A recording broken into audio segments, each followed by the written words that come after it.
Entonces, para ahuyentar el pecado produce dolor, el dolor mata al pecado. Lo salado de las lágrimas mata al gusano de la conciencia. Entonces, para abrir el camino al verdadero consuelo, los que sembraron con lágrimas, con regocijo segarán. El arrepentimiento adquiere una siembra regada de lágrimas. Eso es lo que el Señor nos muestra a través del verdadero arrepentimiento. Siempre va a haber un dolor interno y este dolor tiene que ser honesto también. Entonces, el arrepentimiento adquiere que el hombre, entonces, el que Dios agite el alma por el pecado, es como agitar el estanque por el ángel, Juan 5:4, lo cual abría el camino para la curación. Siempre cuando Dios produce este dolor, no es con el fin de que el hombre muera, sino de que busca que el hombre pueda volverse a Él en verdadero arrepentimiento. Pero no todo el dolor es evidencia verdadera del arrepentimiento. ¿De qué se trata este arrepentimiento piadoso? Tiene 3 requisitos también dentro de este dolor. El dolor piadoso debe ser interno. Entonces, tiene que ver con un dolor del corazón. El dolor de los hipócritas se nota en sus rostros. Demudan sus rostros, pero solamente con el fin de ser vistos, como lo hacían los fariseos en Mateo 6:16. Ponen cara de afligidos, pero su dolor no pasa desde allí. O sea, eso es para que las personas vean cuán espirituales son. Así como el rocío sobre una hoja penetra hasta la raíz, el arrepentimiento de Acab era una demostración externa. Rajó sus vestiduras, pero no su espíritu. Esto está en 1 Reyes 21:27. El dolor piadoso es profundo, como una vena que sangra por dentro. El corazón sangra por el pecado. Se compungieron de corazón. En Hechos 2:37. Como el corazón es el principal responsable del pecado, así también el dolor. El dolor por los pecados del corazón. Los primeros brotes y apariciones del pecado. Pablo se entristeció por la ley que encontró en sus miembros. Romanos 7:23. El verdadero doliente llora por las muestras de orgullo y concupiscencia, un deseo intenso, especialmente por la lascivia sexual. Sufre por la raíz de amargura, aunque nunca manifiesta una acción. El hombre malo puede sentirse mal por los pecados desvergonzados. El verdadero convertido se lamenta por los pecados del corazón. Hay una tremenda diferencia entre el verdadero dolor. ¿Por qué? Porque hay un dolor que solamente se duele por su condición delante de las demás personas.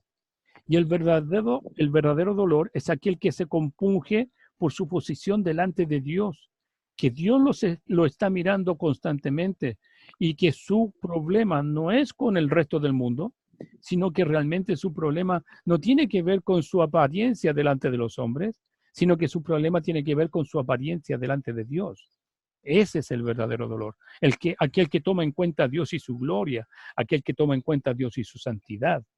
No hay un verdadero arrepentimiento si tú estás pensando solamente en que debes arrepentirte para evitar ir al infierno, porque el infierno es un lugar indeseable, sino que debes pensar en arrepentirte porque has ofendido a un Dios santo, justo y verdadero, que te ha dado absolutamente todo cuanto tú tienes para vivir y todo lo que te ha permitido Dios.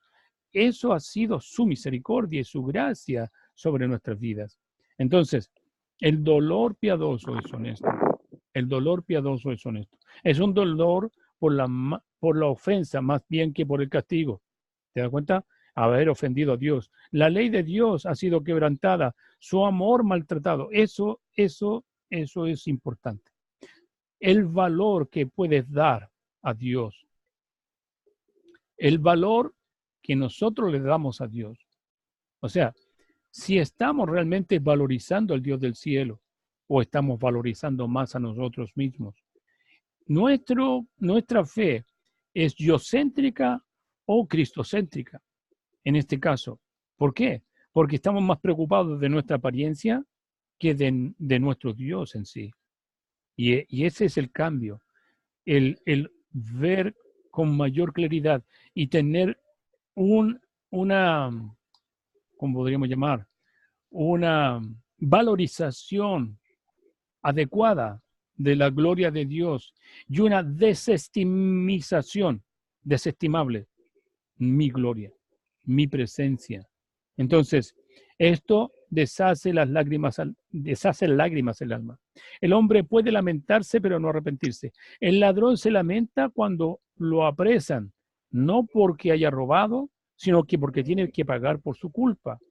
Y muchas veces estos ladrones son apresados y sorprendidos y le dicen al juez que están profundamente arrepentidos por lo que hicieron y no basta más que los dejen en la calle para que hagan exactamente lo mismo de nuevo y ojalá sin que los pillen. Entonces, por otro lado, el dolor piadoso es principalmente haber pecado contra Dios, de modo que aun si no tuviera conciencia que lo molestara, ni el diablo que lo acusara, ni el infierno que lo castigara, su alma todavía estaría atribulada por falta cometida contra Dios. Entonces, la frase que nos desafía, como dice mi hermano Nicolás, oh, que no ofendiera yo a un Dios tan bueno, que no afligiera a mi consolador, esto me destroza el corazón.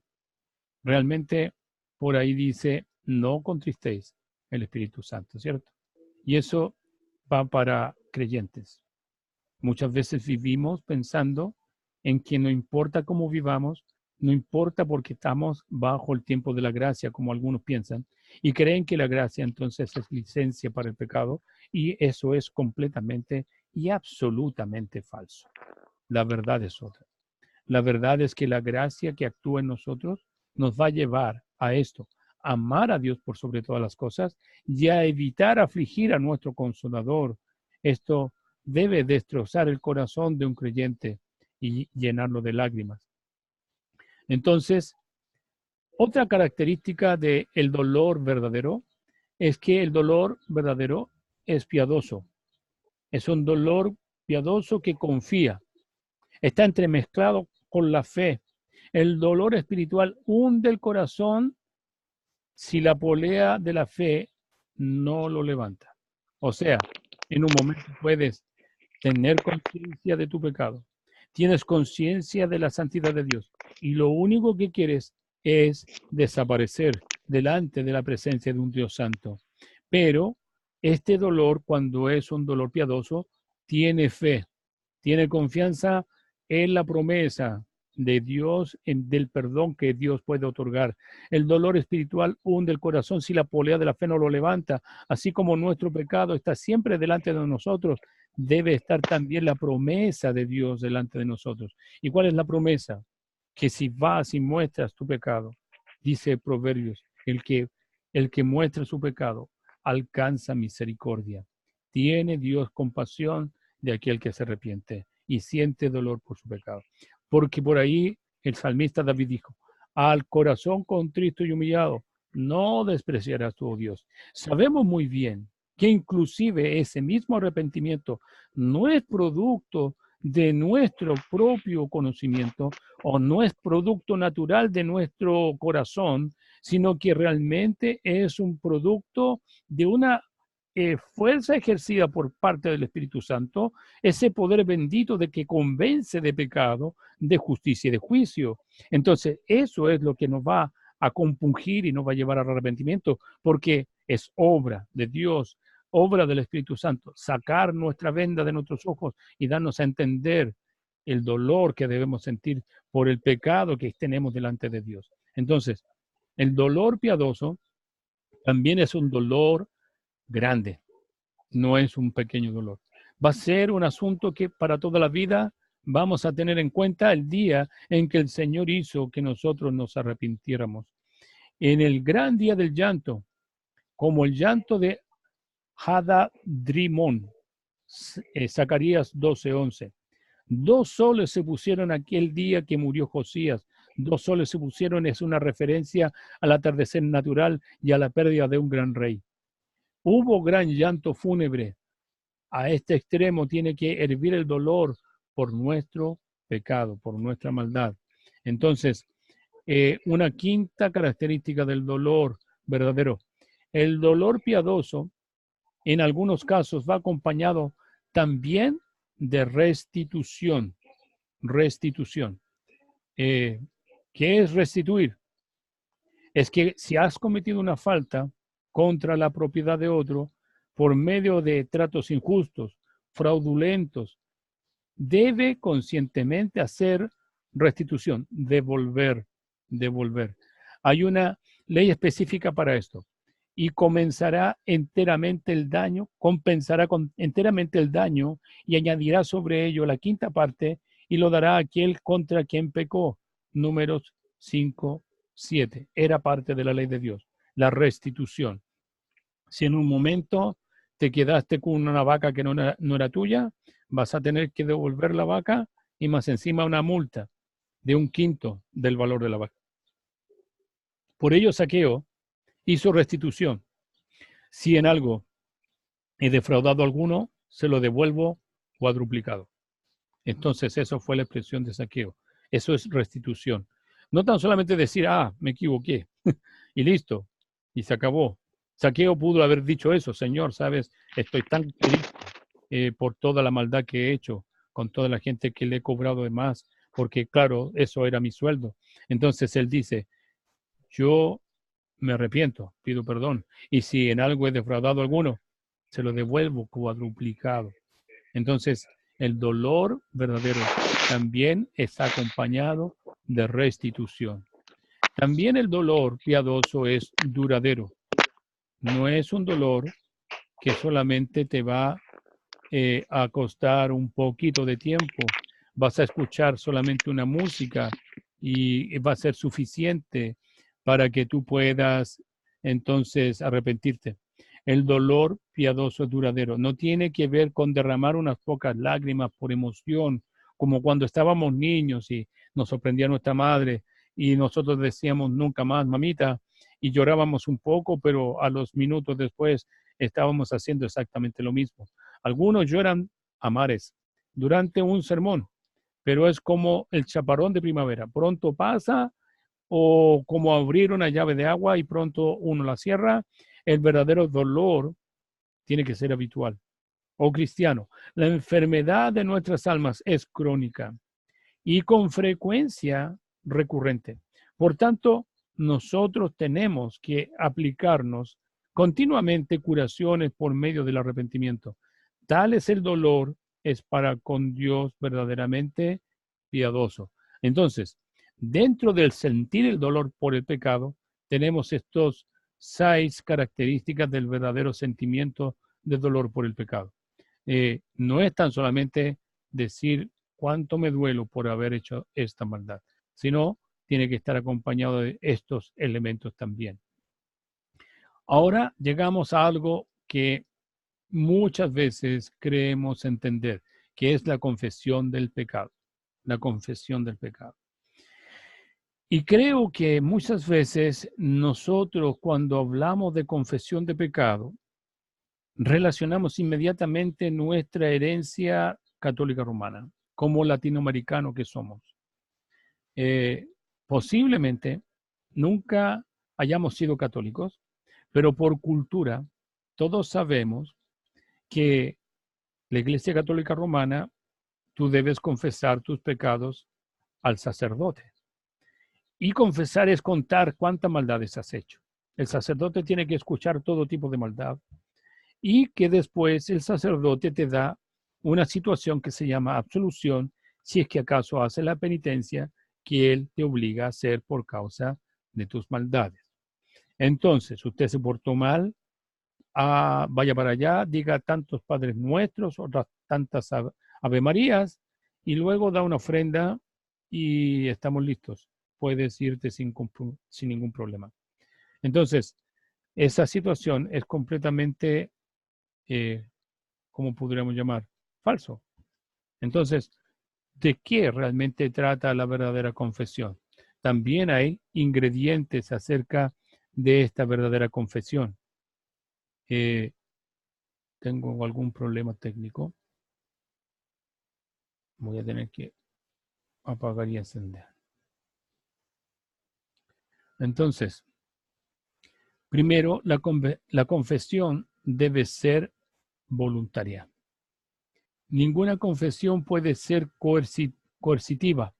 O sea, lamentablemente, en nuestro medio evangélico, muchas veces vemos que el pastor o el predicador que en un momento pueda estar exponiendo el mensaje bíblico, vaya a invitar entonces a las personas a confesar sus pecados, y para eso va a bajar la música, va a bajar la luz, va a poner la música así como suave y todo el mundo con los ojos cerrados, nadie abre los ojos. Entonces creamos todo un ambiente místico para que aquel que está indeciso, aquel que todavía no ha decidido, entonces decida por Cristo y confiese sus pecados. Entonces, hacemos toda una situación. Después le decimos, pasa acá adelante. Y le hacemos lo que entendemos que llamamos una cosa que se llama consejería bíblica, que realmente existe, pero muchas veces esa consejería hecha a un pecador que aparentemente está decidiendo por Cristo, tiene cualquier cosa menos consejería bíblica. Entonces, la confesión del pecado no puede ser exigida, no puede ser extraída de una manera a la fuerza, tiene que ser voluntaria para que sea realmente una confesión. 2, tiene que ser por compunción. Compunción. Esto es importante. ¿Qué significa compunción?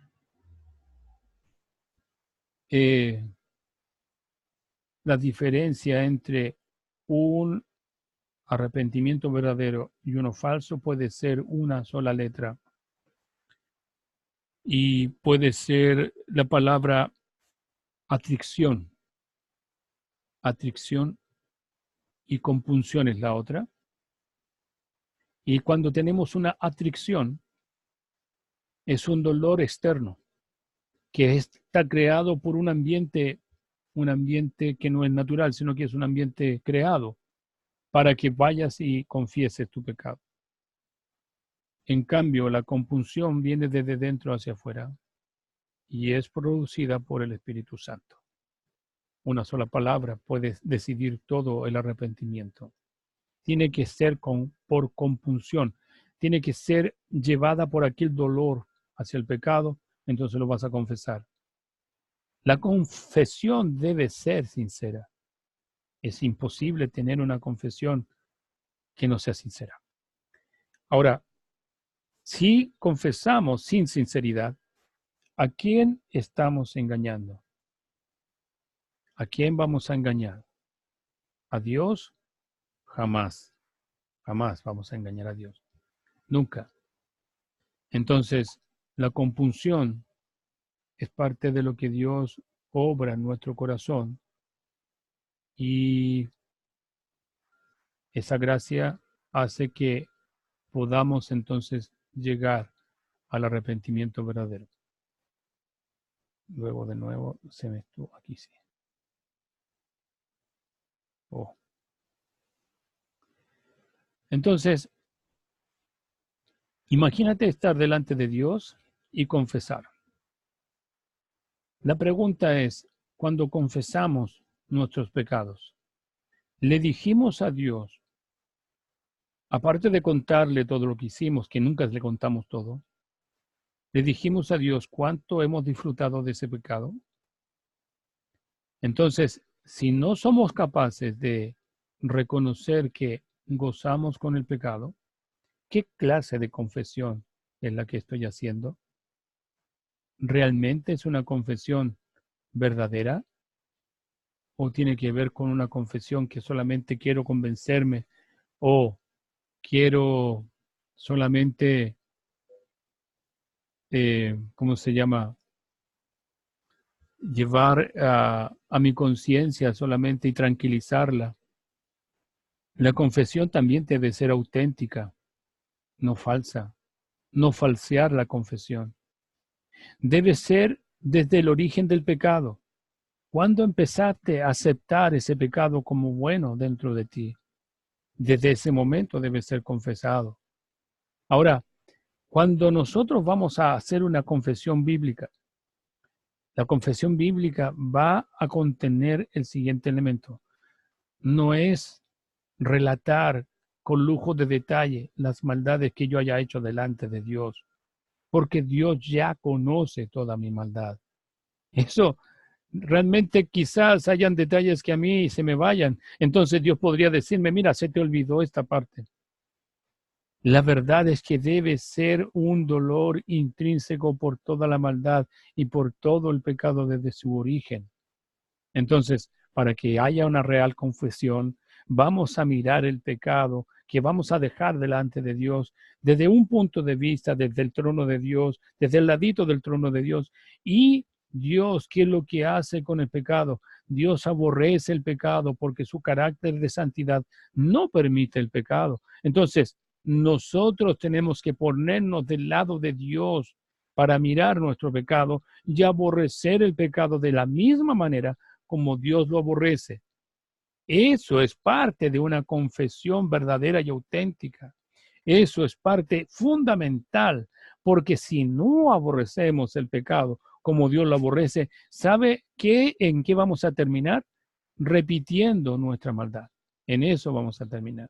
Entonces, para que no terminemos repitiendo lo mismo de siempre y sea como una rueda que solamente gira, que peco, me arrepiento, peco, me arrepiento, peco, me arrepiento, porque realmente nunca he aborrecido mi maldad.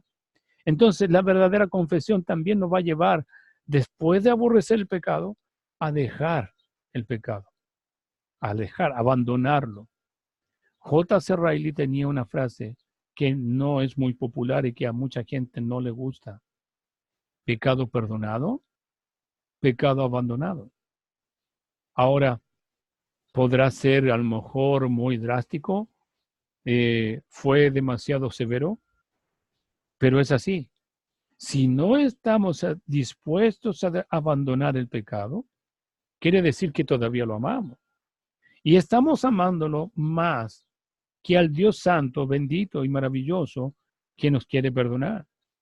¿Por qué? Porque pensamos que el pecado nos va a redituar más gozo de lo que Dios pudiera darnos a nosotros. Siempre cuando tenemos algo entre Dios y yo, ese algo va a ser un ídolo y el pecado también se puede transformar en un ídolo. Si amo más el pecado, estoy amándolo más que a Dios, que no estoy dispuesto a dejarlo. Entonces, la confesión del pecado intrínsecamente tiene que contener el dejar el pecado. Eso es completamente clara. Entonces, odio por el pecado.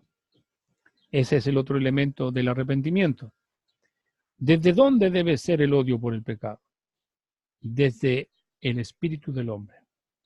Cuando tenemos una nueva naturaleza, cuando Dios nos ha compartido de su gracia, entonces tenemos una nueva naturaleza y esa nueva naturaleza va a ser la parte que va a propiciar a que nuestro espíritu también se conforme al de Dios. Nuestra voluntad debe ser rendida a las plantas de Dios. Entonces, el odio tiene que venir desde dentro, desde lo profundo de nuestro corazón, hacia el pecado, hacia el pecado. Entonces, debe ser desde el espíritu del hombre, desde lo más profundo. El odio debe ser universal por el pecado.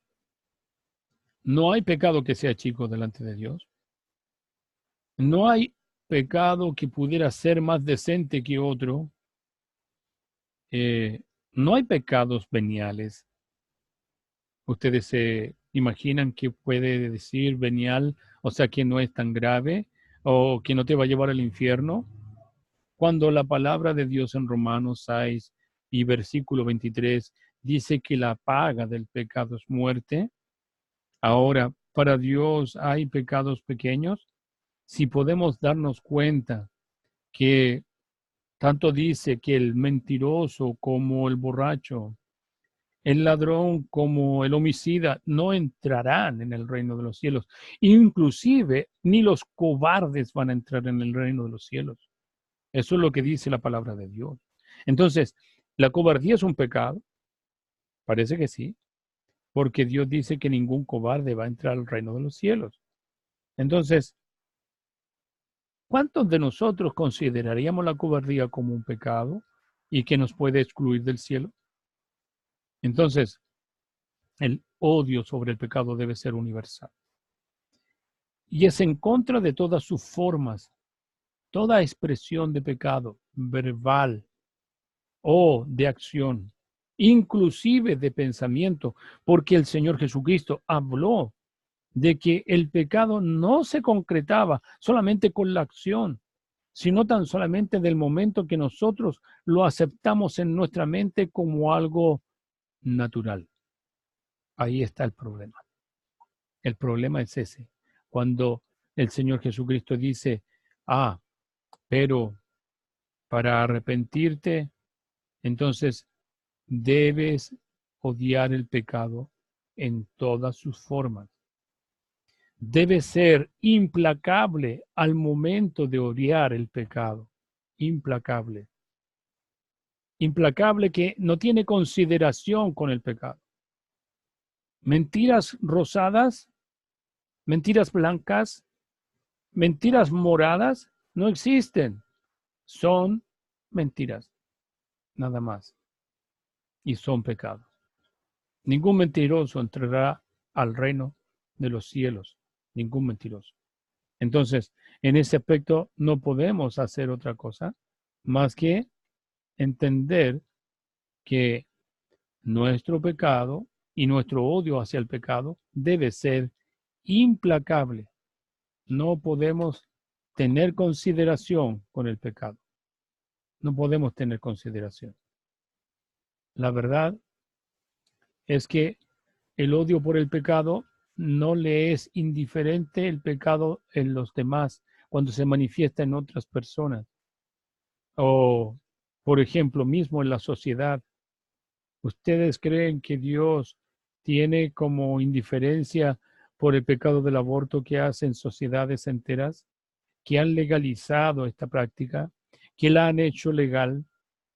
Dios tiene consideración de cada ser humano que es asesinado y va a pedir cuenta por todos esos pecados, aun cuán normal sea para mucha gente. Entonces, no puede ser indiferente. Tenemos que odiar el pecado en todas sus representaciones. Cuando se hacen chistes pecaminosos, reímos con el mundo, odiamos esos pecados también. No, es que tengo que reír porque si no la gente va a pensar en que yo me creo algo mejor, qué sé yo. Si va en contra de tus principios, nadie tiene que obligarte a reír. No. Y el odio por el pecado también tiene que hacer que nosotros dejemos el pecado. Eso es una cosa que es completamente clara. Ahora vamos en el último ingrediente de dejar el pecado. ¿Cuánto pecado vamos a dejar? ¿O con qué profundidad lo vamos a dejar? La Biblia dice que el odio por el pecado debe ser algo más o menos como el amor hacia Dios de todo nuestro corazón. Y es increíble, porque hay mucha gente que, como dice mi hermano Nicolás, no se desafía a entender esto. ¿Por qué? Porque nadie le había dicho. Cuando nosotros decimos amar algo, intrínsecamente debemos odiar otra cosa, que vendría siendo lo opuesto. Ejemplo. Si yo amo a los niños, ¿qué debo odiar? El aborto, ¿cierto? El aborto, porque es una práctica que mata niños. ¿Qué otra cosa podría odiar si yo amo a los niños? Odio la pedofilia, el abuso de menores, lo odio.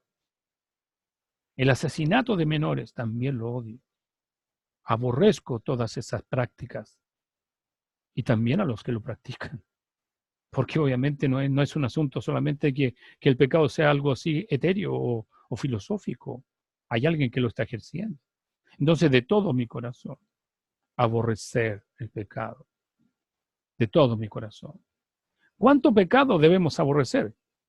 Todos los pecados. Toda acción que esté en contra de la ley de Dios, toda acción que esté distinto de lo que Dios está exigiendo para el hombre es pecado.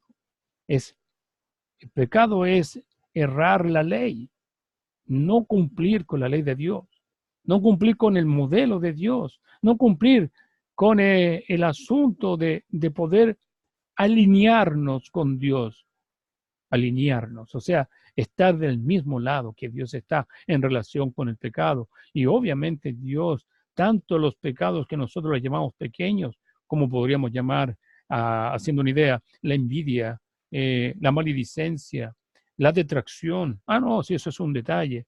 El estafar a alguien, el robar, el mentir, no son detalles. Dice la Biblia que ningún mentiroso como ningún ladrón va a entrar al reino de los cielos. Entonces, no es un detalle, es un pecado que debes odiar, que debes abandonar. Y aún por muy decente que sea nuestro pecado regalón, muchas veces también debemos abandonar. Entonces, el fundamento espiritual, tenemos que dejar el pecado como fundamento espiritual. Debe ser parte de nuestra práctica diaria, dejar el pecado, mortificar el pecado. John Owen escribió un libro muy bueno, que tiene que ver con la mortificación del pecado. Voy a tratar de compartirlo también en el chat de Bautistas Históricos, la mortificación del pecado. Ahora que hemos terminado con los 6 elementos del arrepentimiento, ¿qué impresión puedes, alguna impresión que quieras tú eh, compartirnos, Nicolás, en relación a los ingredientes del pecado, a los ingredientes del arrepentimiento?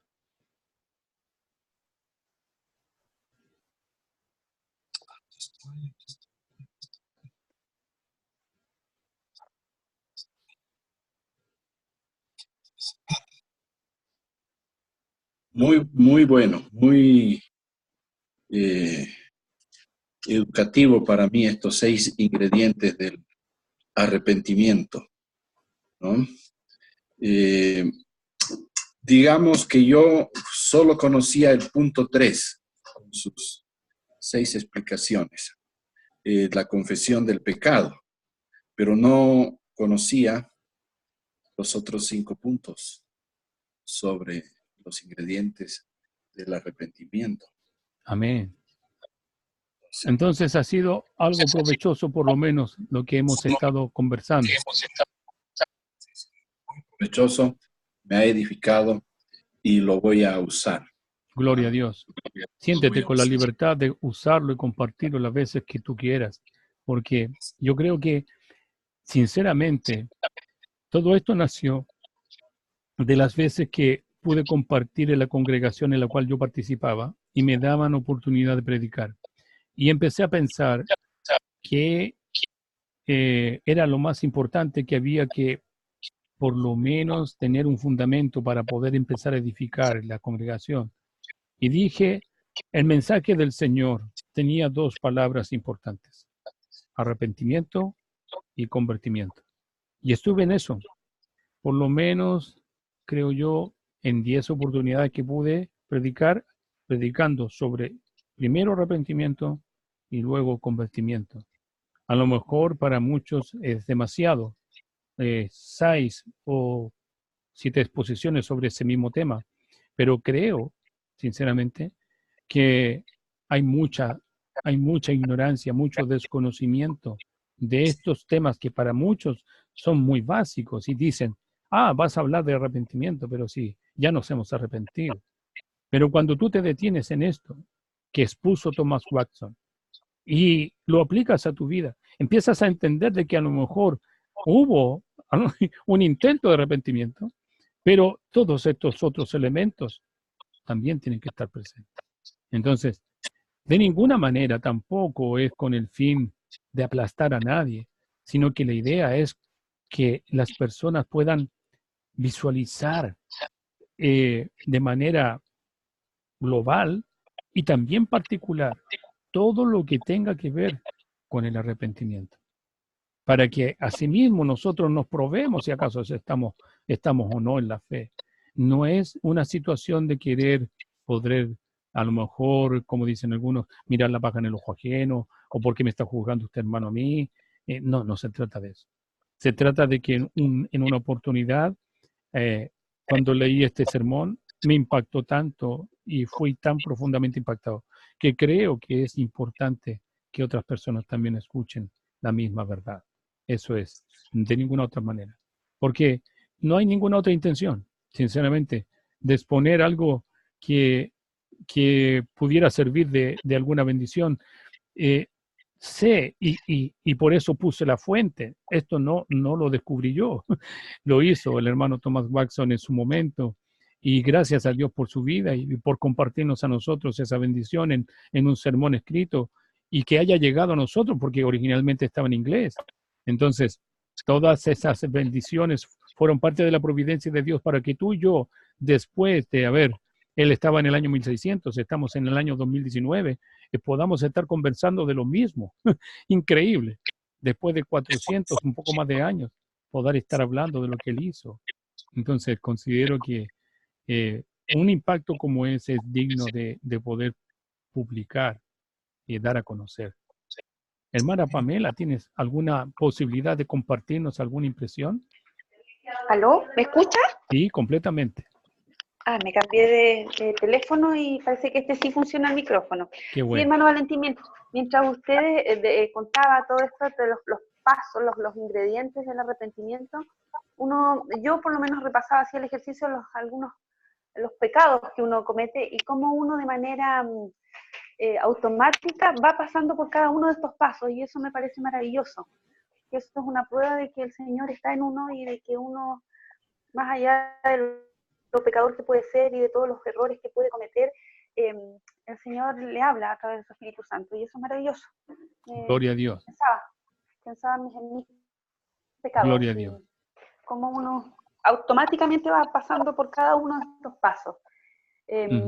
Sí, y también estaba de acuerdo con usted que uno a veces piensa o ve en otros hermanos cuando lloran y cuando sienten tanto dolor por su pecado, uno piensa que a veces el arrepentimiento es real, pero cuando ve que otra persona vuelve sobre lo mismo, uno mismo también a veces le pasa, para que vamos a engañarnos, uno a veces también se cuestiona, ¿es real mi arrepentimiento? ¿Es real? Sufro, duelo, lloro harto, me causa dolor, pero es real, si vuelvo a hacerlo, y ahí uno, o lo vuelve a hacer el hermano, uno piensa, ¿por qué vuelve a hacerlo?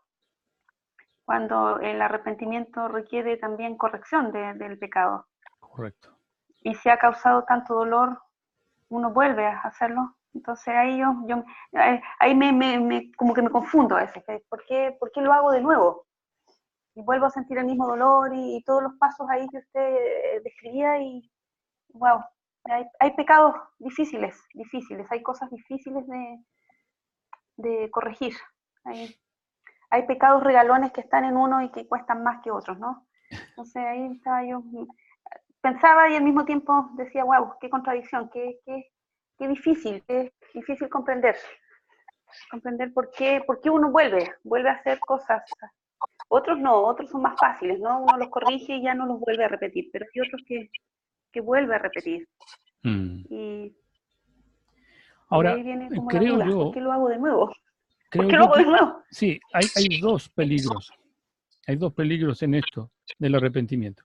Uno es naturalizar el pecado. Cuando lo volvemos a hacer, nunca vamos a pecar sin tener una justificación interna de nuestra maldad. Yo voy a pecar porque tengo derecho a, o voy a pecar debido a que alguien me pisó el callo. O sea, mi maldad no es tan mala, sino que fue provocada a causa de esto. Entonces, La mayor de las veces cuando repetimos la acción del pecado es porque tácitamente lo tenemos justificado en nuestro interior. Entonces, por eso que Thomas Watson llama a mortificar el pecado. ¿Qué quiere decir? Matarlo antes de que el pecado te mate a ti. Y matarlo desde el momento que empiezas a aceptarlo dentro de tus pensamientos, antes de que lo llegues a hacer, antes de que porque la mayoría de los pecados son de acción, los que realmente reconocemos, porque los pecados de pensamiento son muy pocos los que llegamos a poder evaluar como pecado, porque dice, pero si fue solamente un pensamiento, un chispazo. Entonces, claro, mientras que sea un chispazo y ese chispazo se vaya y no permanezca en nuestra mente, ahora cuando empezamos a amasarlo, ese chispazo, y lo convertimos en una fogata en nuestra mente, va a quemar nuestro cerebro, eso es jugar con fuego. Entonces, es por esa razón. Cuando llegamos nosotros a volver a hacer la misma maldad de la cual ya habíamos pedido perdón, básicamente va a ser por una situación de justificar el pecado, de naturalizarlo, de poder decir, bueno, Dios va a tener que entender que yo soy débil. Hay algunos que piensan así. La carne es débil, pero la carne débil no es una justificación. La carne débil es una advertencia que el Señor hizo para que le pongamos remedio. Y por eso Él dijo, entonces, velad y orad para que no entréis en tentación. Nos queda un minuto, pero vamos a volver a abrir de nuevo el aula de Zoom, porque creo que es importante. Hay otro aspecto que me gustaría también expresar antes de que se nos vaya el tiempo, pero lo voy a hacer en la próxima para no interrumpirla. Vamos a abandonar y vamos a volver.